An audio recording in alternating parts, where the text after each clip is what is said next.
Hi ಎಲ್ರಿಗೂ ನಮಸ್ಕಾರ. Share market in Kannada ಚಾನಲ್ಗೆ ನಿಮಗೆ ಸ್ವಾಗತ.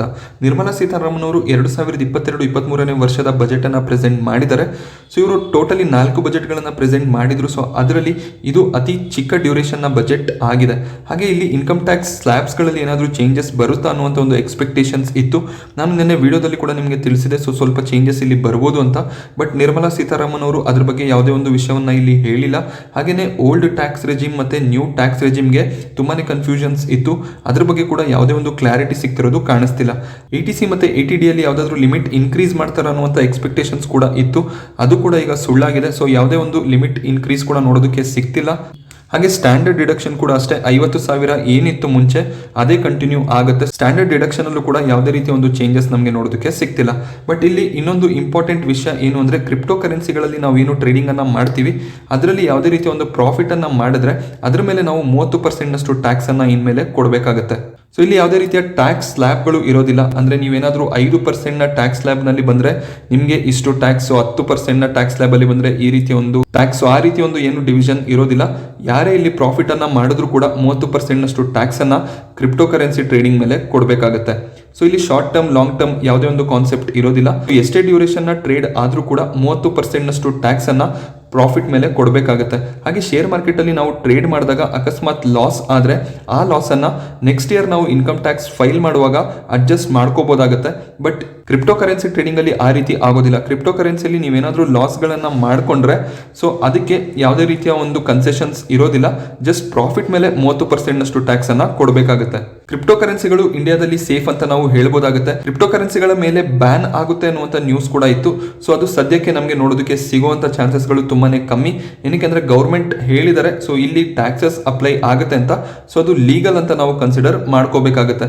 ಬಟ್ ನೋಡಬೇಕು ಮುಂದಿನ ದಿನಗಳಲ್ಲಿ ಯಾವ ರೀತಿ RBI ಇದ್ರ ಮೇಲೆ ಒಂದು ರೆಗ್ಯುಲೇಷನ್ ಅನ್ನ ತರ್ತಾರೆ ಅಂತ. ಹಾಗೆಯೇ ನಿರ್ಮಲಾ ಸೀತಾರಾಮನ್ ಅವರು ಒಂದು ಸ್ಟೇಟ್ಮೆಂಟ್ ಅನ್ನ ಕೂಡ ಮಾಡಿದ್ದಾರೆ.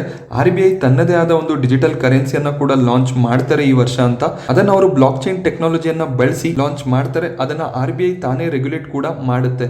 ಕೆಲ ತಿಂಗಳ ಹಿಂದೆ ನಮಗೆ ಒಂದು ನ್ಯೂಸ್ ಕೂಡ ಬಂದಿತ್ತು. ಸೊ ಪ್ರೈವೇಟ್ ಕ್ರಿಪ್ಟೋ ಕರೆನ್ಸಿಗಳನ್ನ ಬ್ಯಾನ್ ಮಾಡ್ತಾರೆ ಅಂತ. ಅದ್ರ ಬಗ್ಗೆ ಯಾವುದೇ ಒಂದು ಸ್ಟೇಟ್ಮೆಂಟ್ ನಮಗೆ ನೋಡೋದಕ್ಕೆ ಸಿಕ್ಕಿಲ್ಲ. ಬಟ್ ಜಸ್ಟ್ ಈಗ ಏನು ಕ್ರಿಪ್ಟೋ ಕರೆನ್ಸಿಗಳು ಟ್ರೇಡ್ ಆಗ್ತಿದೆ ಅದರಲ್ಲಿ ನಾವು ಏನಾದರೂ ಒಂದು ಪ್ರಾಫಿಟ್ ಅನ್ನ ಗಳಿಸಿದ್ರೆ 30% ಟ್ಯಾಕ್ಸ್ ಅನ್ನ ಇನ್ಕಮ್ ಟ್ಯಾಕ್ಸ್ ಫೈಲ್ ಮಾಡುವಾಗ ನಾವು ಕಟ್ಟಬೇಕಾಗುತ್ತೆ. ಸೊ ಈ ಒಂದು ನ್ಯೂಸ್ ನಿಂದ ಬಿಟ್ಕಾಯಿನ್ ಪ್ರೈಸ್ ಅನ್ನ ಗಮನಿಸಬಹುದು. ಸೊ ಶಾರ್ಪ್ ಪ್ರೈಸ್ ನಮಗೆ ನೋಡೋದಕ್ಕೆ ಸಿಕ್ಕಿದೆ. ಹಾಗೆ ನೀವು ಇನ್ವೆಸ್ಟ್ಮೆಂಟ್ಗೆ ಬಿಗಿನರ್ಸ್ ಆಗಿದ್ರೆ, ಕ್ರಿಪ್ಟೋ ಕರೆನ್ಸಿ ಬಗ್ಗೆ ನಿಮಗೆ ಐಡಿಯಾ ಇಲ್ಲ ಅಂದ್ರೆ ದಯವಿಟ್ಟು ಇದರಲ್ಲಿ ಇನ್ವೆಸ್ಟ್ಮೆಂಟ್ ಮಾಡೋದಕ್ಕೆ ಹೋಗಬೇಡಿ. ಸೊ ನಾನು ಮುಂಚಿನ ವಿಡಿಯೋಗಳಲ್ಲಿ ಕೂಡ ನಿಮಗೆ ತಿಳಿಸಿದ್ದೀನಿ 50 ಲಕ್ಷದ ಹತ್ರ ಟ್ರೇಡ್ ಆಗ್ತಿತ್ತು. ಸೊ ಈಗ 29 ಲಕ್ಷದ ಹತ್ರ ಕಾಣಿಸ್ತಿದೆ. ಸೊ ಇಲ್ಲಿ ಯಾವುದೇ ರೀತಿಯ ಒಂದು ಫಂಡಮೆಂಟಲ್ಸ್ ಏನು ಇರೋದಿಲ್ಲ. ಜಸ್ಟ್ ಒಂದು ನ್ಯೂಸ್ ಬೇಸಿಸ್ ಮೇಲೆ ಕ್ರಿಪ್ಟೋ ಕರೆನ್ಸಿ ರನ್ ಆಗ್ತಿರುತ್ತೆ. ಸ್ವಲ್ಪ ಅಮೌಂಟ್ ಅನ್ನ ಇನ್ವೆಸ್ಟ್ ಮಾಡಬಹುದು. ಲಕ್ಷದಷ್ಟು ಅಮೌಂಟ್ಗಳನ್ನ ಕ್ರಿಪ್ಟೋ ಕರೆನ್ಸಿಯಲ್ಲಿ ಇನ್ವೆಸ್ಟ್ ಮಾಡೋದಕ್ಕೆ ಹೋಗಬೇಡಿ. ಹಾಗೆಯೇ ಜನವರಿ ತಿಂಗಳ GST ಕಲೆಕ್ಷನ್ ಅನ್ನು ನಾವು ಗಮನಿಸಿದಾಗ 1,30,000 ಕೋಟಿಗಳಷ್ಟು ಕಾಣಿಸ್ತಿದೆ. ಸೊ ಅತಿ ಹೆಚ್ಚಿನ GST ಕಲೆಕ್ಷನ್ ನಮಗೆ ನೋಡೋದಕ್ಕೆ ಸಿಗ್ತಿದೆ. ಹಾಗೆ ನಾವು GST ಜಾಸ್ತಿ ಆಗ್ತಿದೆ ಅಂದಾಗ ಒಂದು ವಿಷಯನ ಅರ್ಥ ಮಾಡ್ಕೋಬೇಕಾಗುತ್ತೆ. ಇಂಡಿಯನ್ ಎಕಾನಮಿ ಕೂಡ ಗ್ರೋ ಆಗ್ತಿದೆ ಅಂತ. ಸೊ ಇಲ್ಲಿ ಸೇಲ್ಸ್ಗಳು ಕೂಡ ಜಾಸ್ತಿ ಆಗ್ತಿದೆ. ಆ ಕಾರಣದಿಂದನೇ ಇಷ್ಟೊಂದು GST ನಮಗೆ ಕಲೆಕ್ಟ್ ಆಗ್ತಿರೋದು. ಬಜೆಟ್ ಅಂತ ಬಂದಾಗ ಇಂಪಾರ್ಟೆಂಟ್ ಥಿಂಗ್ ನಾವು ನೋಡಬೇಕಾಗಿರೋದು ಟೊಬ್ಯಾಕೋ ಮೇಲಿನ ಟ್ಯಾಕ್ಸಸ್ಗಳು. ಸೊ ಇಲ್ಲಿ ಫೈನಾನ್ಸ್ ಮಿನಿಸ್ಟರ್ ಯಾವುದೇ ರೀತಿಯ ಟ್ಯಾಕ್ಸ್ ಹೈಕ್ ಅನ್ನ ಮಾಡಿಲ್ಲ. ಟ್ಯಾಕ್ಸ್ ಯಾವ ರೀತಿ ಇತ್ತು ಸೊ ಅದೇ ರೀತಿ ಟ್ಯಾಕ್ಸ್ ಅನ್ನ ಮೇಂಟೈನ್ ಮಾಡಿದ್ದಾರೆ. ಸೊ ಅದೇ ಕಾರಣದಿಂದ ITCಯ ಶೇರ್ ಪ್ರೈಸ್ ಅಲ್ಲಿ ನಮಗೆ ಒಳ್ಳೆ ಒಂದು ಮೊಮೆಂಟಮ್ ನೋಡೋದಕ್ಕೆ ಸಿಕ್ಕಿದೆ. ಕಳೆದ ಬಜೆಟ್ ನಲ್ಲೂ ಕೂಡ ಅಷ್ಟೇ ಟೊಬ್ಯಾಕೋ ಟ್ಯಾಕ್ಸಸ್ ಅನ್ನ ಯಾವುದೇ ರೀತಿ ಇನ್ಕ್ರೀಸ್ ಮಾಡಿರಲಿಲ್ಲ. ಆಗ ಕೂಡ ITC ಪ್ರೈಸ್ ಜಂಪ್ ಆಗಿತ್ತು. ಸೊ ಅದೇ ರೀತಿಯ ಒಂದು ಮೊಮೆಂಟಮ್ ಇವತ್ತು ಕೂಡ ನಮಗೆ ನೋಡೋದಕ್ಕೆ ಸಿಗ್ತಾ ಇದೆ. ITC 40% ರೆವೆನ್ಯೂನ ಸಿಗರೆಟ್ ಬಿಸ್ನೆಸ್ ನಿಂದ ಸಂಪಾದನೆ ಮಾಡ್ತಾರೆ. ಸೊ ಇದು ITCಗೆ ಒಂದು ಪಾಸಿಟಿವ್ ನ್ಯೂಸ್ ಆಗಿರುತ್ತೆ. PSU ಬ್ಯಾಂಕ್ಗಳಲ್ಲಿ ತುಂಬಾನೇ ಎಕ್ಸ್ಪೆಕ್ಟೇಷನ್ ಇತ್ತು. ಸೊ ಇಲ್ಲಿ ಗೌರ್ಮೆಂಟ್ ಯಾವುದಾದ್ರೂ ಒಂದು ಕ್ಯಾಪಿಟಲ್ ಇನ್ಫ್ಯೂಷನ್ ಅನ್ನ ಮಾಡ್ತಾರೆ ಅನ್ನುವಂಥ ಒಂದು ನಂಬಿಕೆ ಇತ್ತು. ಬಟ್ ಇಲ್ಲಿ ನಿರ್ಮಲಾ ಸೀತಾರಾಮನ್ ಅವರು ಯಾವುದೇ ಒಂದು ಕ್ಯಾಪಿಟಲ್ ಇನ್ಫ್ಯೂಷನ್ ಬಗ್ಗೆ ಕೂಡ ಮಾತಾಡಿಲ್ಲ. ಹಾಗೆ ಪ್ರೈವೇಟೈಸೇಷನ್ ಬಗ್ಗೆ ಕೂಡ ನಮಗೆ ಯಾವುದೇ ಒಂದು ನ್ಯೂಸ್ ನೋಡೋದಕ್ಕೆ ಸಿಗಲಿಲ್ಲ. ಆ ಕಾರಣದಿಂದ PSU ಬ್ಯಾಂಕ್ ಸೆಕ್ಟರ್ ಅಲ್ಲಿ ಸ್ವಲ್ಪ ಫಾಲ್ ನೋಡೋದಕ್ಕೆ ಸಿಗ್ತಾ ಇದೆ. ಬಟ್ ಇಲ್ಲಿ ಬಂಪರ್ ಅಂತ ನಾವು ಹೇಳಬೇಕಾಗಿರೋದು ಇನ್ಫ್ರಾಸ್ಟ್ರಕ್ಚರ್ ಸ್ಟಾಕ್ಸ್ ಮತ್ತೆ ಸಿಮೆಂಟ್ ಸೆಕ್ಟರ್ನ ಸ್ಟಾಕ್ಗಳಿಗೆ. ಕ್ಯಾಪಿಟಲ್ ಎಕ್ಸ್ಪೆಂಡಿಚರ್ ಏನಿದೆ ಅದನ್ನ 7.5 ಲಕ್ಷ ಕೋಟಿಯಷ್ಟು ಮಾಡಿದ್ದಾರೆ. ಕಳೆದ ಬಜೆಟ್ನಲ್ಲಿ ಅದು 5.5 ಲಕ್ಷ ಕೋಟಿಯಷ್ಟು ಇತ್ತು. 2 ಲಕ್ಷ ಕೋಟಿ ಬಜೆಟ್ ಅನ್ನ ಇನ್ಫ್ರಾಸ್ಟ್ರಕ್ಚರ್ ಮತ್ತೆ ಈ ಕ್ಯಾಪಿಟಲ್ ಎಕ್ಸ್ಪೆಂಡಿಚರ್ಗೆ ಬಳಕೆ ಮಾಡ್ತಿದ್ದಾರೆ. ಸೊ ಎಕ್ಸ್ಪಾನ್ಷನ್ ಅನ್ನ ಮಾಡೋದಕ್ಕೆ ಗೌರ್ಮೆಂಟ್ ಇಲ್ಲಿ ಪ್ಲಾನ್ ಅನ್ನ ಮಾಡ್ತಿದ್ದಾರೆ. ಹಾಗೆಯೇ 25,000 ಕಿಲೋಮೀಟರ್ನ ಹೈವೇ ಕನ್ಸ್ಟ್ರಕ್ಷನ್ ಕೂಡ ಇಲ್ಲಿ ನಡೆಯುತ್ತೆ ಅಂತ ನಿರ್ಮಲಾ ಸೀತಾರಾಮನ್ ಅವರು ಹೇಳಿದ್ದಾರೆ. ಆ ಕಾರಣದಿಂದ ನಮಗೆ GMR ಇನ್ಫ್ರಾ ಆಗಿರ್ಬೋದು, ಹೈವೇ ಕನ್ಸ್ಟ್ರಕ್ಷನ್ ಮಾಡುವಂತ ಸ್ಟಾಕ್ ಗಳಲ್ಲಿ ಒಳ್ಳೆ ಒಂದು ಮೊಮೆಂಟಮ್ ನೋಡೋದಕ್ಕೆ ಸಿಗ್ತಿದೆ. ಹಾಗೆ major beneficiary LNT, so LNT ಯಲ್ಲೂ ಕೂಡ ಒಳ್ಳೆ ಒಂದು ಮೊಮೆಂಟಮ್ ನಮಗೆ ನೋಡೋದಕ್ಕೆ ಸಿಗ್ತಾ ಇದೆ. ಅದಾನಿ ಎಂಟರ್ಪ್ರೈಸಸ್ ಕೂಡ ಅಷ್ಟೇ, ಇವರು ಕೂಡ ಹೈವೇ ಕನ್ಸ್ಟ್ರಕ್ಷನ್ ಅಲ್ಲಿ ಕೆಲಸ ಮಾಡ್ತಾರೆ, ಅಲ್ಲಿ ಕೂಡ ಒಳ್ಳೆ ಒಂದು ಮೊಮೆಂಟಮ್ ನಮಗೆ ನೋಡೋದಕ್ಕೆ ಸಿಗ್ತಾ ಇದೆ. ಹಾಗೆ ಈ ಕ್ಯಾಪಿಟಲ್ ಎಕ್ಸ್ಪೆಂಡಿಚರ್ 7.5 ಲಕ್ಷ ಕೋಟಿ ಏನು ಡಿಕ್ಲೇರ್ ಮಾಡಿದರೆ ಅದು ಭಾರತದ GDPಯ 2.9% ನಷ್ಟು ಆಗಿರುತ್ತೆ. ಹೈಡ್ರೋ ಮತ್ತೆ ಸೋಲಾರ್ ಪ್ರಾಜೆಕ್ಟ್ ಗಳನ್ನ ಕೂಡ ಇಲ್ಲಿ ಅನೌನ್ಸ್ ಮಾಡಿದ್ದಾರೆ. ಸೊ ಈ ಸೆಕ್ಟರ್ಗೆ 1,400 ಕೋಟಿ ಅಮೌಂಟ್ ಅನ್ನ ಕೂಡ ರಿಸರ್ವ್ ಮಾಡಿದ್ದಾರೆ. ಅದೇ ಕಾರಣದಿಂದ ಇಲ್ಲಿ ನಮಗೆ Tata power, Adani green energy, Adani power, BHEL, so ಈ ಎಲ್ಲ ಸ್ಟಾಕ್ಗಳಲ್ಲಿ ಕೂಡ ಒಳ್ಳೆ ಒಂದು ಮೊಮೆಂಟಮ್ ನೋಡೋದಕ್ಕೆ ಸಿಗ್ತಿದೆ. ಮುಂದಿನ ದಿನದಲ್ಲಿ ಗವರ್ಮೆಂಟ್ ಗ್ರೀನ್ ಎನರ್ಜಿ ಕಡೆ ಮೂವ್ ಮಾಡಿದಾಗ ಈ ಸ್ಟಾಕ್ಗಳು ಮೇಜರ್ ಬೆನಿಫಿಷಿಯರೀಸ್ ಆಗಿರ್ತಾರೆ.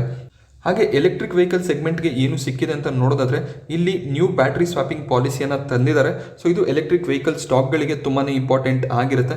ಅಂದ್ರೆ ಅವರು ಏನು ಎಲೆಕ್ಟ್ರಿಕ್ ಬ್ಯಾಟ್ರಿಗಳನ್ನ ತಮ್ಮ ವೆಹಿಕಲ್ಗಳಲ್ಲಿ ಬಳಕೆ ಮಾಡ್ತಾರೆ, ಸೊ ಅದನ್ನ ಮತ್ತೆ ಅವರು ರೀಪ್ಲೇಸ್ ಮಾಡಿ ಹೊಸ ಬ್ಯಾಟ್ರಿಗಳನ್ನ ತಗೋಬಹುದಾಗುತ್ತೆ. ಸೊ ಈ ರೀತಿಯ ಒಂದು ಪಾಲಿಸಿಯನ್ನ ತಂದಿದ್ದಾರೆ.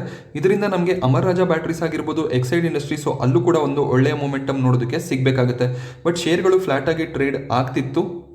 ಸೊ ನಿನ್ನೆ ವಿಡಿಯೋದಲ್ಲಿ ಎಕ್ಸ್ಪೆಕ್ಟೇಷನ್ ರೈಲ್ವೆ ಸೆಕ್ಟರ್ನ ಬಗ್ಗೆ ನಾನು ಹೇಳಿದಾಗ ನಿಮಗೆ ಹೇಳಿದ್ದೆ ರೈಲ್ವೆ ಮರ್ಜರ್ನ ಬಗ್ಗೆ ನಮಗೆ ಯಾವುದಾದ್ರೂ ನ್ಯೂಸ್ ನೋಡೋದಕ್ಕೆ ಸಿಗ್ಬೋದು ಅಂತ. ಬಟ್ ರೈಲ್ವೆ ಕಂಪನಿಗಳ ಮರ್ಜರ್ನ ಬಗ್ಗೆ ಯಾವುದೇ ಒಂದು ನ್ಯೂಸ್ ನೋಡೋದಕ್ಕೆ ಸಿಕ್ಕಿಲ್ಲ.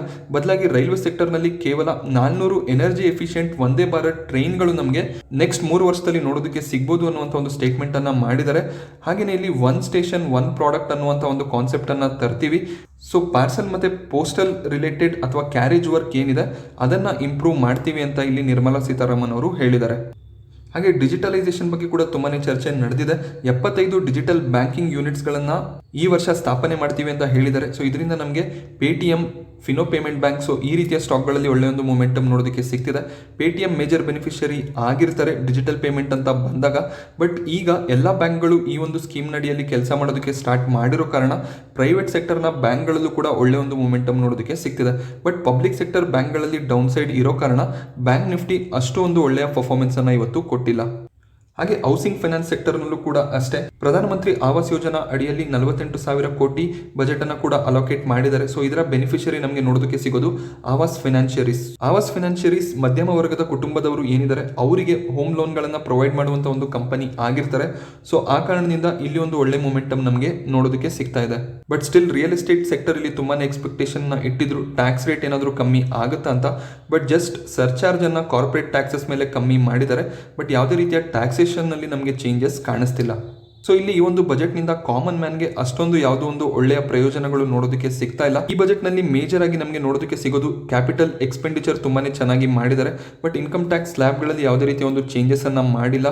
ಕೋವಿಡ್ ಇರುವಂತಹ ಸಂದರ್ಭದಲ್ಲಿ ಜನರ ಖರ್ಚು ವೆಚ್ಚಗಳು ಕೂಡ ತುಂಬಾ ಜಾಸ್ತಿ ಆಗಿರೋದ್ರಿಂದ ಅಟ್ಲೀಸ್ಟ್ ಸ್ಟ್ಯಾಂಡರ್ಡ್ ಡಿಡಕ್ಷನ್ ಅಥವಾ ಇನ್ವೆಸ್ಟ್ಮೆಂಟ್ ರಿಲೇಟೆಡ್ ಯಾವುದಾದ್ರೂ ಒಂದು ಸ್ಕೀಮ್ ಅನ್ನ ತರಬಹುದಿತ್ತು. ಬಟ್ ಯಾವುದೇ ರೀತಿಯ ಒಂದು ಚೇಂಜಸ್ ಕಾಣಿಸ್ತಿಲ್ಲ. ಸೊ ಆ ಕಾರಣದಿಂದ ಮಧ್ಯಮ ವರ್ಗದ ಜನಕ್ಕೆ ಸೊ ಈ ಬಜೆಟ್ ಸ್ವಲ್ಪ ಅಷ್ಟು ಇಷ್ಟ ಆಗದೆ ಇರಬಹುದು. ಸೊ ಇಲ್ಲಿ ಡಿಜಿಟಲೈಸೇಷನ್ ಅಥವಾ ಕನ್ಸ್ಟ್ರಕ್ಷನ್ ರಿಲೇಟೆಡ್ ಸೆಗ್ಮೆಂಟ್ಗೆ ಒಂದು ಒಳ್ಳೆಯ ಬಜೆಟ್ ಆಗಿರುತ್ತೆ. ಸೊ ರೈಲ್ವೆ ಸೆಗ್ಮೆಂಟ್ಗೂ ಕೂಡ ಅಷ್ಟೊಂದು ಒಳ್ಳೆಯ ಬಜೆಟ್ ಅಂತ ನಾನು ಹೇಳೋದಿಲ್ಲ. ಏನಕ್ಕೆ ರೈಲ್ವೆ ಸೆಕ್ಟರ್ನಲ್ಲಿ ಇನ್ನಷ್ಟು ಎಕ್ಸ್ಪೆಕ್ಟೇಷನ್ಸ್ ಇತ್ತು. ಹಾಗೆಯೇ ರಿಯಲ್ ಎಸ್ಟೇಟ್ ಸೆಗ್ಮೆಂಟ್ ಅಲ್ಲೂ ಕೂಡ ಅಷ್ಟೇ ಸ್ವಲ್ಪ ಒಂದು ಎಕ್ಸ್ಪೆಕ್ಟೇಷನ್ಸ್ ಜಾಸ್ತಿ ಇತ್ತು. ಸೊ ಆ ಎಕ್ಸ್ಪೆಕ್ಟೇಷನ್ಗಳು ಇಲ್ಲಿ ರೀಚ್ ಆಗಿಲ್ಲ.